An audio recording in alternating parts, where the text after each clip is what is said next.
Merci, chers frères et sœurs. Shalom dans vos maisons. Que Dieu vous bénisse.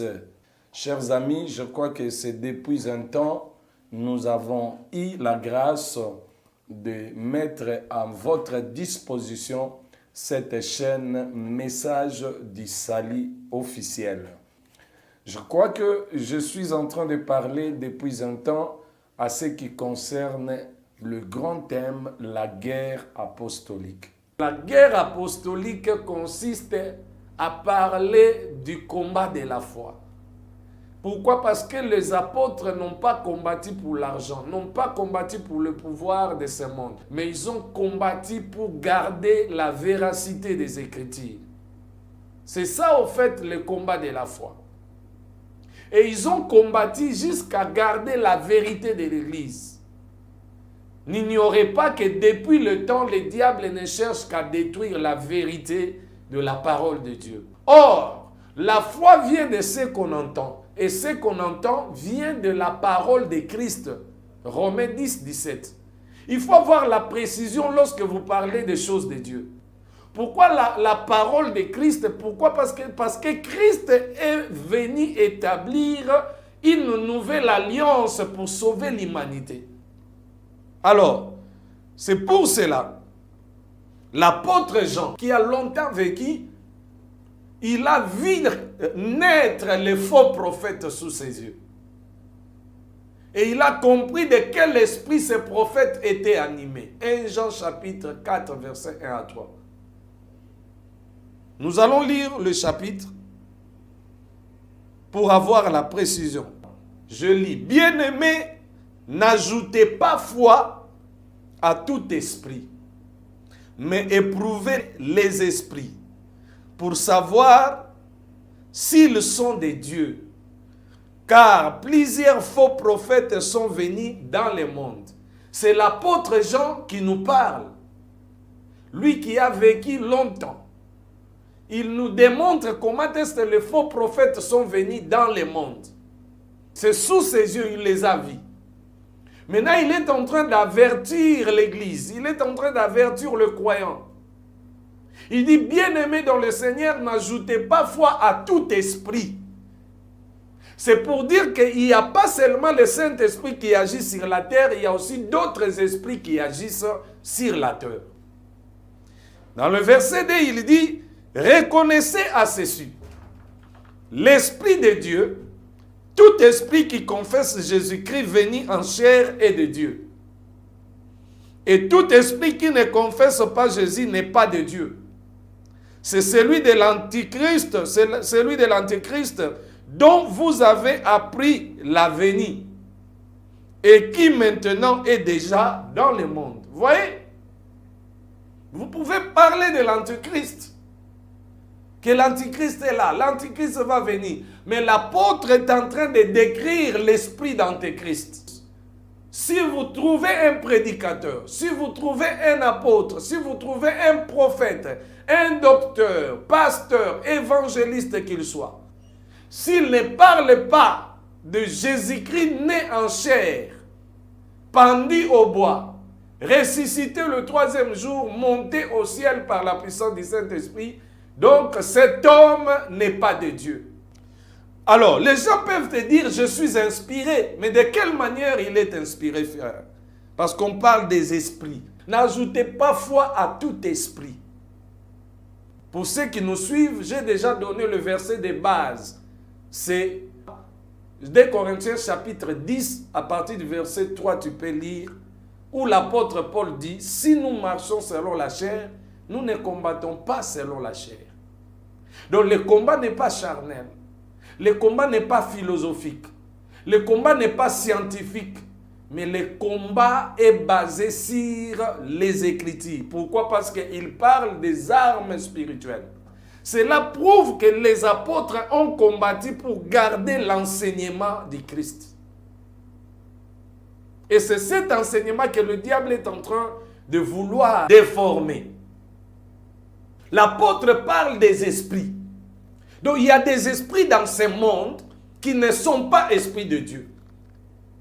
Il y a des esprits dans votre famille qui ne sont pas esprits de Dieu. Il y a les esprits dans la société qui ne sont pas esprits de Dieu. Il y a les esprits dans la nation qui ne sont pas esprits de Dieu. Il y a les esprits qui conduisent le prédicateur et les chantres qui ne sont pas esprits de Dieu. Mais ça fait semblant d'agir comme l'esprit de Dieu. Paul dit, partout où j'étais, à Rome, à Lystre, à Nicône, à Macédoine, j'ai lutté contre des bêtes féroces, bien-aimés dans le Seigneur. La Bible a des langages codés. La Bible nous parle d'une manière imagée. Une bête symbolise un dirigeant. Lorsqu'on parle de la prostituée dans la Bible, ça symbolise la fausse église.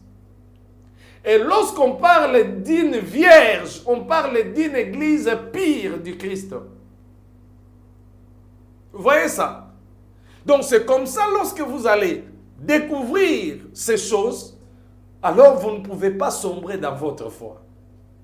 Donc le combat ne consiste pas à chasser les démons, mais le combat consiste à garder la foi dans la vie des gens. Pourquoi? Parce que la foi est une ferme assurance. La parole de Dieu nous démontre à cause de la foi, Rahab était sauvée. À cause de la foi, Enoch est monté au ciel.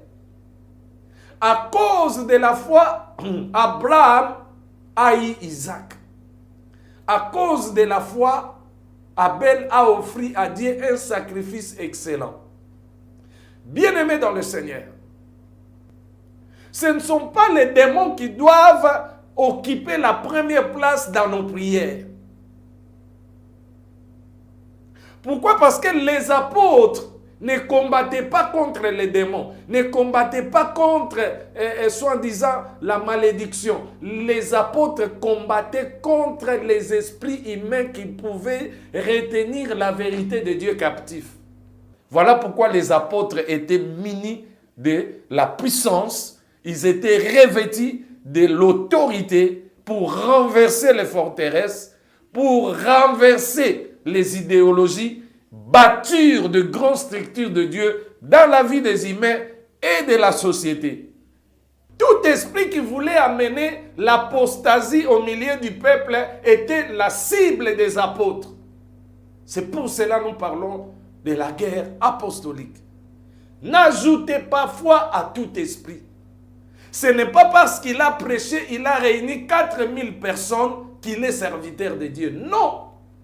Ce n'est pas parce qu'il est en train d'entraîner avec lui toute une masse qu'il est prophète de Dieu. Non!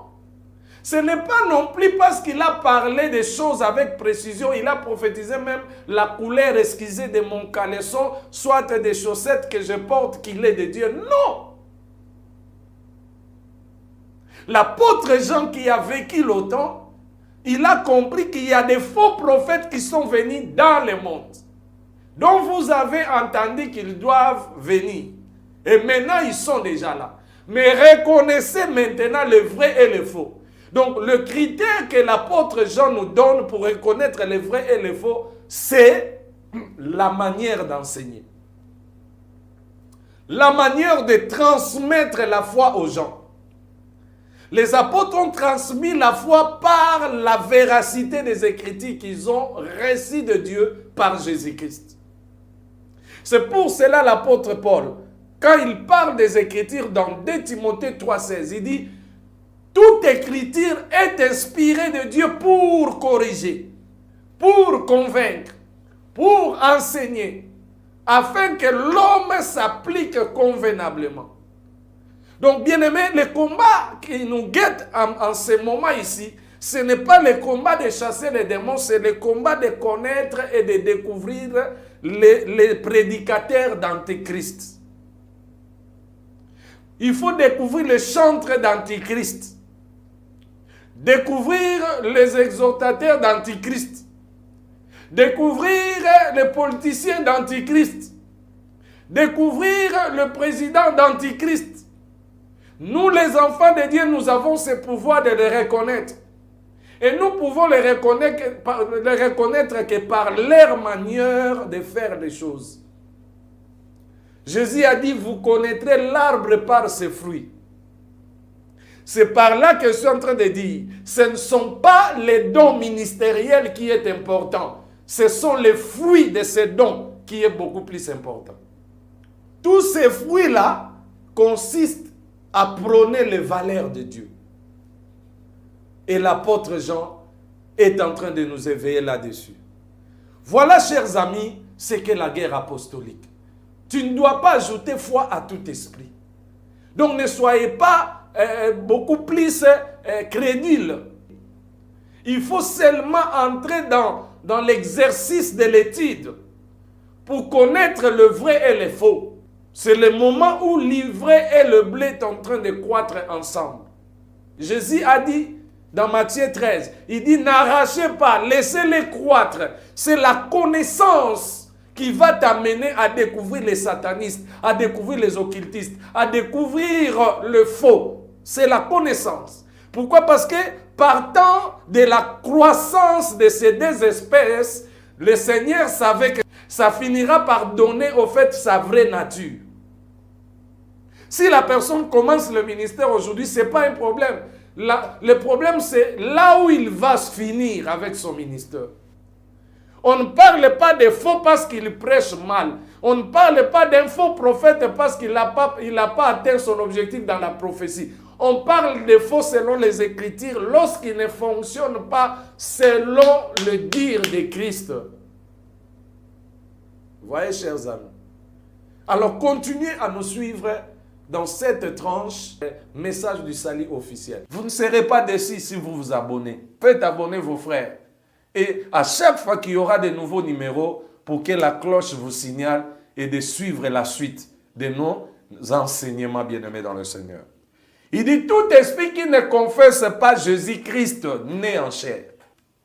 Donc, partout où vous êtes, partout où vous nous suivez, dans chaque église, quelle que soit l'église où vous priez, si le nom de Jésus-Christ n'est pas élevé, si l'enseignement n'est pas bâti sur les évangiles, je vous dis en réalité, cette négation ne saurait pas être un message de Dieu.